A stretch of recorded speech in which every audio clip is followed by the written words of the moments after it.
A hablar con Rafael Venegas. Él es secretario general del Partido Vanguardia Popular, ya que el pasado 11 de marzo cumplieron 11 años de existencia.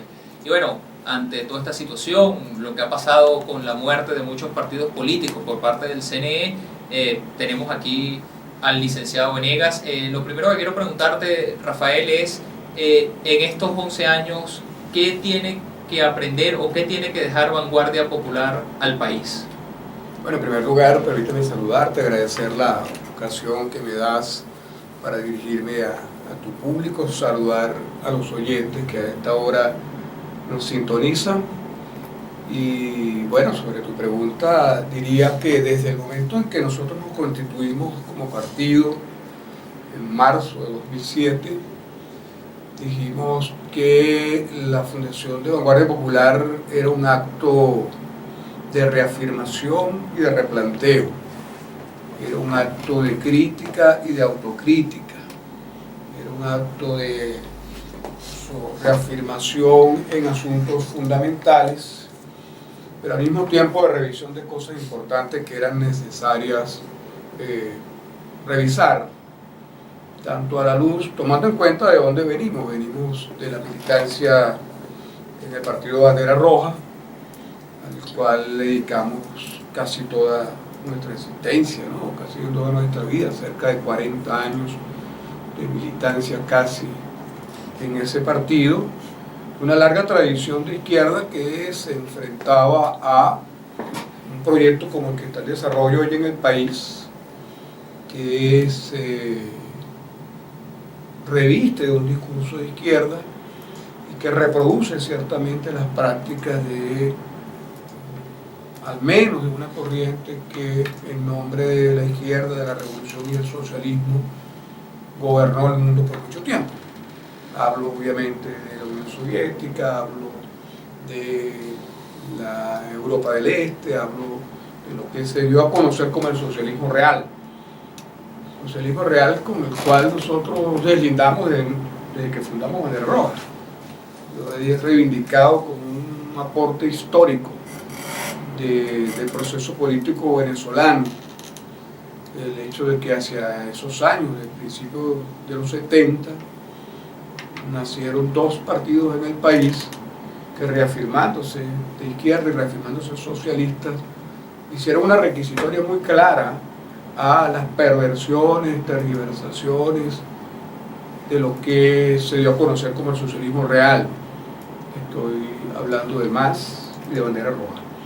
Desde dos perspectivas distintas deslindamos campos claramente con aquel modelo y dijimos que aquel modelo tenía de socialismo y tenía de revolución apenas una fraseología que empleaba como coartada para desarrollar un modelo autoritario, un modelo de educación totalitaria, de asfixia de las libertades democráticas, de negación de derechos fundamentales, de violación sistemática de los derechos humanos, de tal manera que aquella situación de alguna manera nos colocaba advertidos frente a lo que ocurre hoy en el país y nos hizo relativamente sencillo,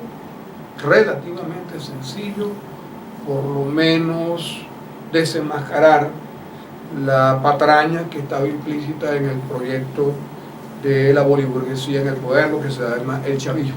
En lo que entiendo y quiero que sea lo más claro, ¿ustedes no definirían a lo que ha sido este proceso histórico como socialista?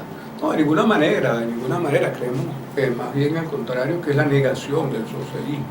O sea, no podemos concebir, al menos en la búsqueda en la que Vanguardia ha estado desde su nacimiento, de su fundación, no podemos concebir el socialismo como la violación de derechos humanos, no podemos asumir el socialismo como el empobrecimiento de las mayorías, no podemos asociar el socialismo a la asfixia de libertades, no podemos asociar el socialismo a la entrega vergonzosa y descarada de la soberanía nacional, no podemos asociar el socialismo a un empobrecimiento acelerado y generalizado de la población a la cual se condena al hambre, a la miseria, a las enfermedades, a la inseguridad.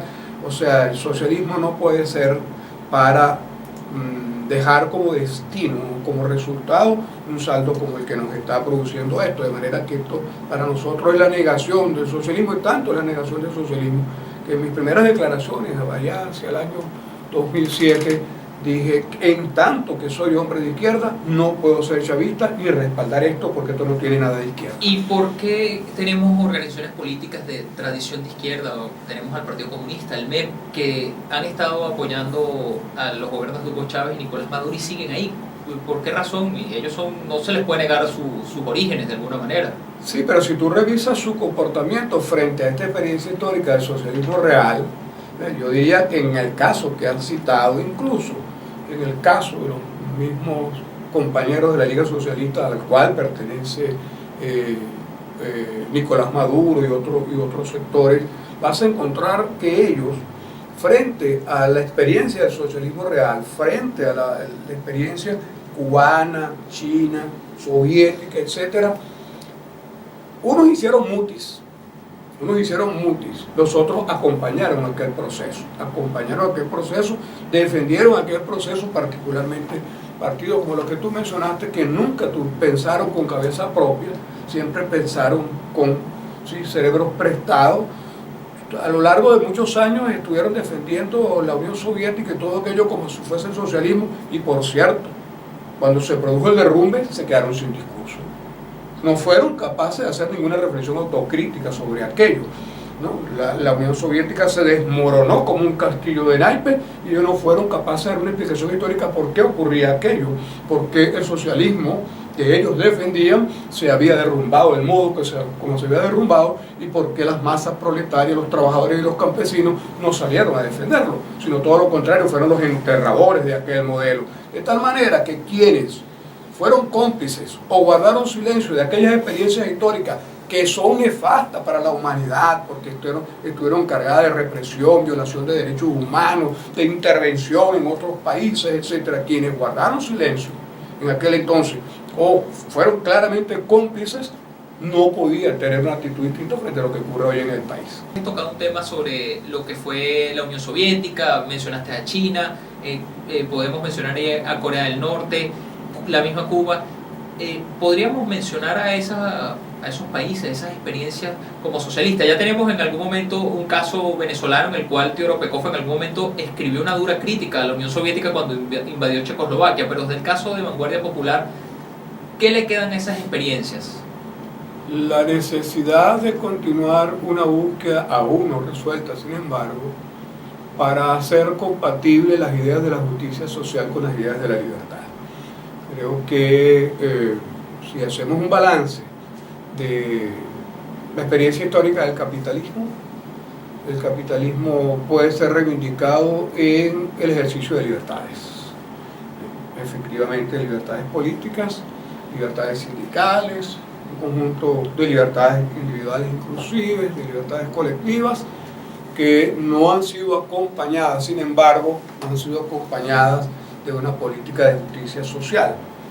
El capitalismo ha dejado una larga estela de excluidos, de explotados, de oprimidos, y tiene, digamos, como tarea pendiente el problema de la justicia social, la inclusión, la equidad.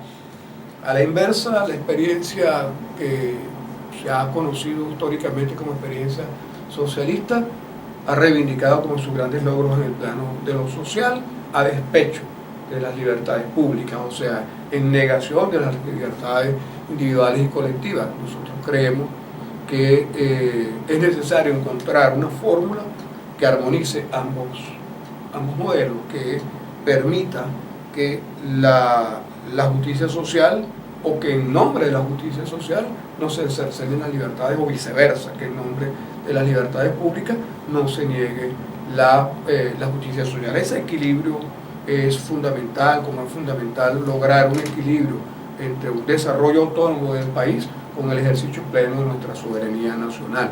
Esa discusión la tiene mucho la izquierda ahorita y la ha tenido, bueno, desde los años 80 prácticamente. No sé si sean ideas liberales porque las ideas liberales las asociamos a un funcionamiento autónomo del mercado que prescinde de los roles reguladores del Estado. Y las experiencias del socialismo nórdico, por ejemplo, desarrollando economía de mercado, sin embargo no prescinden del factor controlador que ejerce el Estado y el factor distribuidor de renta que tiene el Estado. Digamos, el Estado permite el ejercicio de libertades económicas, la existencia de la propiedad privada, regula los márgenes de ganancia, pecha la ganancia excesiva y redistribuye a través de la renta en favor de los intereses del colectivo. Hay un mecanismo entonces que podría perfectamente funcionar en el país a partir del petróleo, ¿verdad?, que permitiría una vuelta a los venezolanos en beneficio de distinto orden de los beneficios de la renta petrolera. Se reserva para sí la propiedad de algunas áreas de la producción. Eso esquemáticamente te lo resumiría en un modelo de economía mixta que reconoce un rango para la propiedad privada, un rango para la propiedad estatal, un rango para la propiedad social y un rango mixto. Una cosa que queremos tocar, que es la actualidad.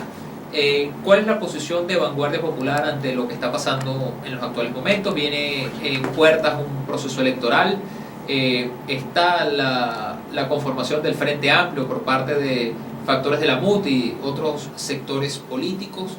Vanguardia Popular, ¿dónde está participando en estos momentos? ¿En cuál de estos ámbitos del gran archipiélago de la oposición venezolana? Bueno, empezaría diciéndote que Vanguardia Popular tiene en la idea de la unidad tal vez el vértice fundamental de su política para este momento. Somos los convencidos de que las circunstancias gravísimas que vive el país demandan la más amplia unidad de un acuerdo de unidad nacional. Un acuerdo de unidad nacional tiene grandes implicaciones. Un acuerdo de unidad nacional es mucho más que una política electoral. Un acuerdo de unidad nacional demanda una estrategia para lograr el propósito de producir una transición política en el país que a nuestro juicio no puede seguir siendo postergada. En consecuencia de eso, demanda junto con una estrategia una definición clara acerca de un gobierno de unidad nacional. Un gobierno de unidad nacional es un gobierno, a nuestro juicio, es un gobierno que sin hegemonías, es un gobierno compartido, es un gobierno sin sectarismos, es un gobierno que debe incluir a todos los sectores de la sociedad, a las fuerzas vivas, a las fuerzas de la producción, empresariado, trabajadores del campo, de la ciudad, intelectualidad, más allá de los partidos políticos. De hecho, un acuerdo que trasciende a los partidos y que trasciende a la oposición, que va al encuentro del país descontento, que es al menos el 80% de nuestros compatriotas. Demanda también un programa, en consecuencia de la idea del gobierno, un programa para atender la emergencia del país. Con el gobierno de unidad nacional, ¿deberían participar actores del oficialismo? Sin duda alguna, no es posible decir unidad nacional excluyendo al chavismo. No hay unidad nacional sin el chavismo. No hay unidad nacional sin la oposición. No hay unidad nacional sin el empresariado, pero tampoco hay unidad nacional sin los trabajadores, sin la intelectualidad, sin las universidades, sin las academias, sin la iglesia. De manera que defendemos o reivindicamos la tesis de la unidad nacional expresada en 3 o 4 cosas fundamentales, ¿verdad? Una estrategia de poder, un concepto acerca del gobierno y un programa para concretar las medidas que son necesarias para llevar adelante las transformaciones. Partimos de una premisa. El país, bajo la égida del chavismo, preferimos hablar de la boliburguesía que del chavismo. El chavismo es un movimiento social, incluso pudiéramos decir, es un sentimiento sembrado en sectores de la población. Preferimos entonces, antes que hablar de chavismo, hablar de la boliburguesía en el poder. Decimos que bajo la égida de ellos el país se ha hecho inviable, que la situación es insostenible y que no puede seguir siendo diferido la necesidad de producir un cambio urgente, un cambio urgente. Por eso nosotros nos sentimos insatisfechos con solo resolver el tema puntual de la posición frente a la convocatoria electoral. Lo que ha hecho la oposición, por la mayoría de los partidos de la oposición, o el comando de Falcón, es dar una respuesta a un hecho puntual. Se convocó una elección, participo. Nosotros hemos dicho que no participamos, pero estamos en la tesis de reivindicar de hecho se sintetiza en una consigna que lo resume. Nuestra consigna frente a esto dice: elecciones sí, fraude no.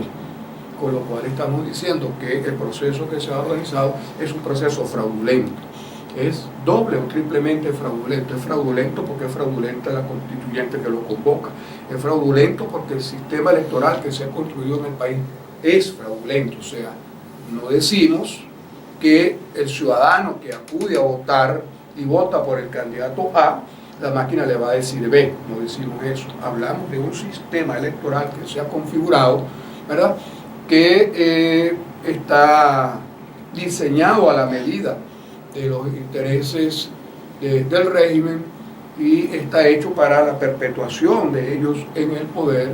Es un sistema que no solamente no es competitivo, sino que prácticamente ha eliminado a los partidos políticos en dos fases. En una fase desarrollada durante 2016 a través de cambios en las reglas de juego, fueron sacados de circulación un conjunto de partidos, y que ustedes están en esa lista, en el cual se incluye Vanguardia Popular, que gozó de legalidad desde su fundación hasta ese momento. 8 o 9 años de legalidad tuvimos hasta ese momento, cuando se impusieron condiciones leoninas que hicieron imposible que las organizaciones modestas como nosotros pudiéramos remontar la cuesta de las condiciones. Luego, en una segunda fase, se excluye nada más y nada menos a 3 organizaciones que son las más votadas del país, ¿no? La tarjeta de la MUD tiene en su haber 7 millones y tanto de votos, tiene más votos que la tarjeta del PSUV, y fue excluida de este proceso electoral. Pero inmediatamente después, Voluntad Popular y Primera Justicia, que son las otras tarjetas más votadas, también son excluidas, pero son inhabilitados los principales líderes. No solamente se inhabilitan los partidos, también se inhabilitan los líderes, ¿no?, que van a la contienda. Se establece un sistema sobrevenido que no da certidumbre. Hoy se otorga una concesión, ¿no?, mañana otra, o mejor dicho, se produce respuesta a una condición como si fuera una concesión graciosa. Hoy se decide una cosa, mañana se decide otra. Hoy se decide que la elección es presidencial, mañana se le agrega que va con diputados regionales y con concejales, y pasado mañana se inventa, ¿no?, lo que es absolutamente violatorio de la ley orgánica de procesos electorales, que aquel que no postula candidato a la presidencia no tiene derecho a postular, ¿no?, lo cual es una violación absoluta de la ley, porque son procesos independientes. Ahí mataron que rigen leyes diferentes. Ahí mataron a muchos partidos regionales. Claro, tenemos matan partidos regionales, pero aún tú, partido nacional, puedes decidir que no vas a apoyar ningún candidato a la presidencia, pero vas a postular candidatos a los consejos legislativos, a los consejos legislativos o consejos municipales, y eso lo acabaron ellos. O sea, es una suma de arbitrariedades y es un conjunto de normas sobrevenidas que se van cambiando y que a los actores no les da ninguna certidumbre, no les da ninguna garantía. En esas condiciones nosotros hemos dicho que no participamos, pero decimos que lo que es bueno para la pava es bueno para el pavo. Acusamos el hecho de que eso no es suficiente. Demandamos la necesidad de la formulación de una estrategia en la que se inscriba la política que se vote frente al hecho electoral, e insistimos en que en medio de estas condiciones es importante y necesario recomponer la unidad. De hecho, nuestro primer documento frente a la convocatoria electoral dijimos: la mejor política es aquella que sume las mayores voluntades, o sea, la que sea el fruto de la más amplia consulta y del más amplio consenso de toda la fuerza, por una parte, primera condición, y en segundo lugar, que se inscribiera dentro de una estrategia general de poder. Ambas condiciones fue las que establecimos e hicimos esfuerzos, estuvimos cercanos a Falcón, estuvimos cercanos, tratamos de montar puentes, en fin, dimos las contribuciones. Estuvieron haciendo un trabajo muy de bisagra, podríamos decirlo así. Intentamos eso y estamos en disposición de seguir haciendo ese esfuerzo. No nos rendimos porque te dije al principio que para nosotros la unidad es para utilizar una frase rimbombante, es un imperativo de la circunstancia y es por otra parte un clamor popular que hay que atender. ¿Cuál es el reto ahorita de Vanguardia Popular de cara al resto de lo que nos queda de 2018? Porque vemos que ya vamos entrando el cuarto mes, pareciera que este año se fuera otra vez volando nuevamente. Volando al ritmo en que avanza la crisis, al ritmo en que nos vamos empobreciendo la inmensa mayoría de los venezolanos y vemos con estupor cómo avanzamos hacia un precipicio de cosas, ¿no?, terribles que en definitiva demandan un cambio urgente, y ahí está nuestra prioridad, nuestro esfuerzo es contribuir al forjamiento de una gran unidad nacional que haga posible la derrota del régimen que hoy desgobierna el país, que abra las compuertas a los cambios que la sociedad reclama a gritos y que son urgentes de desarrollar, y que permita la recomposición democrática del país, ponerle freno a esta pavorosa crisis que están viviendo los venezolanos, revertir todas estas tendencias negativas que solo nos están dejando hambre, miseria, diáspora, muerte, enfermedades, etc. Es ahí donde está nuestra prioridad. En consecuencia de eso, y un poco como concreción de eso, acompañamos el esfuerzo del Frente Amplio Venezuela Libre, acompañamos el esfuerzo de lo que luego se ha dado en llamar Venezuela Unida No Se Rinde, fuimos copartícipes y corresponsables de la promoción de ambos proyectos. De alguna manera cuentan con el modesto concurso de nuestros esfuerzos, ambas iniciativas, tanto en Caracas como en el interior del país la estamos desarrollando. Para nosotros la primera de ellas, el Frente Amplio, es la expresión de un acuerdo político en proceso de construcción. Tiene insuficiencias, tiene imperfecciones, tenemos que aprender a tolerarnos, a conciliar posiciones, y tenemos por delante el reto de definir muchas cosas que no están definidas, entre las cuales algunas ya he dibujado: formular una estrategia de poder, formular una concepción de gobierno, formular un programa mínimo para la transformación del país y plantearse una política de recomposición de la unidad. El otro esfuerzo, y asociéndolo al exitoso evento del Aula Magna, ¿verdad?, que se realizó el martes 6, que se expresa en esta iniciativa que hemos dado a llamar Venezuela Unida No Se Rinde, es para nosotros un espacio de encuentro de las organizaciones sociales y de la sociedad civil. Es un poco un referente social de lucha, un espacio para la coordinación de la protesta social, para el acompañamiento de la protesta social, además a un concepto muy amplio, muy democrático. Por ejemplo, la semana pasada se realizó una protesta frente a la Cruz Roja. ¿Cuál fue el concepto? La protesta la organizaron los sectores de la salud. Ellos la convocaron y el resto de los sectores acompañamos. Este viernes, bajo la dirección de los trabajadores, vamos a Sudeván, a una segunda protesta en la cual vamos a reclamar a protestar el secuestro del salario de los trabajadores, que de hecho ha sido desconocido por la vía de esta suerte de corralito financiero que se ha impuesto en el país, que conduce a que el trabajador no tenga administración efectiva sobre su sueldo, no lo recibe completo ni lo recibe en efectivo. Entonces vamos a pedir que se le pague completo y en efectivo el salario de los trabajadores. Vamos a una protesta en Sudán. Se está trabajando la idea de una olla comunitaria, que es una jornada nacional contra el hambre. Se está trabajando la idea de la quema de Judas durante la Semana Santa. Iniciativas varias en este espacio de coordinación de la protesta social que es Venezuela Unida No Se Rinde. Quiero preguntarte, se lo he hecho a varios actores, de la vida política venezolana. Venezuela Unida no se rinde y la actividad del Frente Amplio, primero pareciera que fueran divorciadas. La pregunta es, ¿están divorciadas en las iniciativas? Y lo otro es, si lo de Venezuela Unida no se rinde, ¿no es una especie de antipolítica dentro de toda esta crisis coyuntural que estamos viviendo? No, ninguna de las dos cosas. Empiezo por lo último, no es la antipolítica, sino el espacio de las organizaciones sociales. Organizaciones sociales que tienen su propia naturaleza.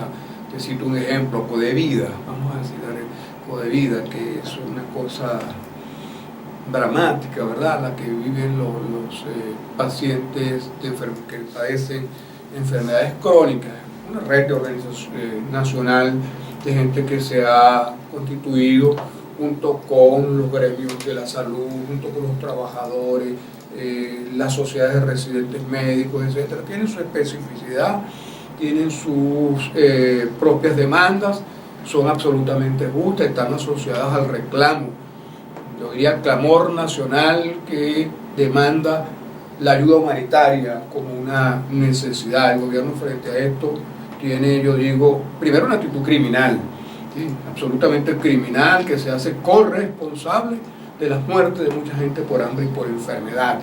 En segundo lugar, la peor de las actitudes, ni lava ni presta la batega, porque por una parte no encara estos problemas para buscarle soluciones, pero por otro lado impide la posibilidad de que la comunidad internacional participe en una operación absolutamente civil. Eso no es ninguna operación militar como lo dice el gobierno, y en una operación absolutamente coordinada por el Estado venezolano, de manera que no vulnera para nada la soberanía nacional, que es decir, ambas cosas. Es una operación soberana del país, es una operación absolutamente civil, en la que si acaso habrá alguna intervención de Fuerzas Armadas, será la Fuerza Armada Nacional venezolana, no Fuerzas Armadas extranjeras.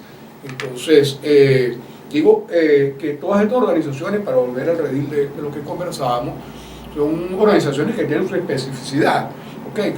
Que así como te digo el sector salud, te digo el sector de trabajadores, que a su vez se agrupa en lo que llamamos la unidad de acción gremial y sindical, donde está la Asociación de Profesores de nuestra Universidad Central de Venezuela, junto con FADE, junto con la CTV, junto con la Unión Nacional de Trabajadores, etcétera, que se articulan, que van a esta protesta de ciudadanía, la que vamos a acompañar. De manera que es una la naturaleza de las organizaciones que se agrupan, y otra aquella que se agrupa en el Frente Amplio. Pero además está lo otro, hay bisagras, hay puentes naturales entre una y otra. Voy a mencionar dos nombres, uno de nuestro anfitrión, Nick Evans, ¿no? Y el otro o nuestro coanfitrión, y el otro el de nuestro presidente de la Asociación de Profesores de la UCB, Víctor Márquez. Ambos son pilares fundamentales en los dos espacios.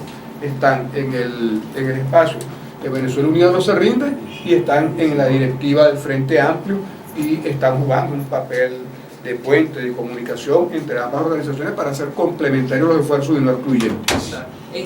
Ya estamos cerrando el programa, Rafael, y quiero preguntarte, empezamos el programa con nuestra nota editorial sobre el caso Rodríguez Torres. Ha habido en las últimas semanas detenciones de militares activos, militares retirados. Desde Vanguardia Popular, ¿cuál es la posición con estos casos? ¿Hay una conspiración en marcha? ¿Es un tema de conflicto interno entre militares? ¿Cómo lo ven ustedes esto que está ocurriendo dentro de las filas del oficialismo, pero además desde el punto de vista de los militares? Hay una crisis en las Fuerzas Armadas. Hay una crisis en las Fuerzas Armadas. Esa crisis es un correlato de la crisis nacional que ocurre en el país, y no podía ser de otra manera. No podía pensarse que las Fuerzas Armadas podían quedar como encerradas en una cúpula de cristal cuando en el país están ocurriendo las cosas que están ocurriendo, cuando las esposas de los oficiales de las Fuerzas Armadas van al mercado y padecen los rigores de la hiperinflación, y cuando sus hijos también se van por las fronteras a formar parte de este éxodo triste, doloroso, que está descapitalizando y que está desangrando a la nación venezolana, ¿sí? De su juventud, de sus profesionales jóvenes, en fin, de todo esto que estamos viviendo dramáticamente. De manera que no podíamos pensar que la Fuerza Armada iba a quedar sustraída de esta situación. Hay una crisis, sin ninguna duda, de la Fuerza Armada, y hay un tratamiento arbitrario autoritario y represivo, antidemocrático por parte del gobierno frente a esa crisis. Es una crisis que puede conjugarse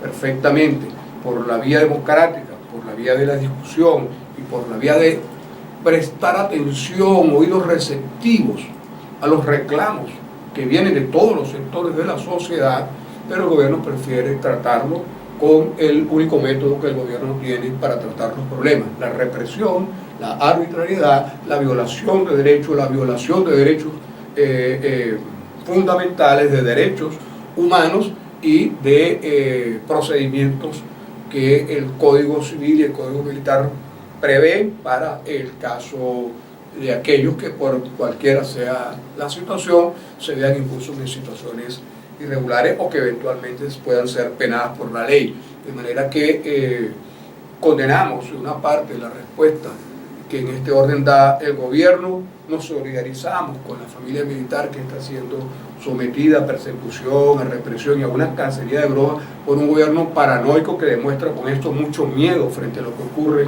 en la Fuerza Armada y lo que ocurre en el país, ¿sí? Y por otra parte decimos que frente a que este elemento que le agrega un componente de agravamiento a la crisis del país forma parte de esta demanda que es urgente, la unidad nacional y una estrategia para salir de este gobierno lo más rápido posible.